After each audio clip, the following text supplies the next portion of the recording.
Thomason, and I'm a family court lawyer here in Anderson, South Carolina. I've been practicing in family court for over 20 years now. Divorce is one of the most difficult things that anyone will ever go through in their life. And I take pride in the fact that people trust me to help them through that process. There are lots of different twists and turns and bumps in the road throughout a divorce case. But I wanted to give you basically a general overview of how a case progresses through our court system. Typically, you file an action for divorce and you serve the other party. When you serve them, you're going to give them notice of what's called a temporary hearing. I call that the Band-Aid hearing. That's the hearing where at the first part of the case, the judge will set child support, determine who has custody, determine who gets to stay in the house, who's going to pay the bills, whether or not alimony is going to be paid. The idea of that hearing is basically to keep the status quo as much as possible, even though these two people are going to be living under different roofs, because the other part of the case is going to take a while. After you go to the temporary hearing, that temporary order will be the order that you live by until the case is concluded or until there's another temporary order.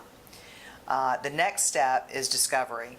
The lawyers will exchange information. You'll be asked to fill out some questionnaires, possibly answer interrogatories, request for production. You and your lawyer may subpoena documents from the other side, from banks, from other places, work employers. And then you're going to go to mediation. If you haven't settled it prior to, you will be required to. In South Carolina, Anderson is a mandatory mediation county, meaning your case must go to mediation. You must participate in that process before you can get a court date. After mediation, if you still haven't settled your case, then you ask the court for a trial date. Depending upon how much time you need to be in front of the judge, determines how long it's going to take for you to get your case. For example, if you and your spouse only disagree on one small issue and only need a couple of hours, you might get a hearing pretty quickly. But if you and your spouse disagree on every single issue and you need 2 days in front of a judge, it's going to take you a very long time to get a court hearing. So the process can be very lengthy, sometimes a couple of years. There are some other options, like we talked about mediation. Binding arbitration is another process that's coming into favor in the family court system.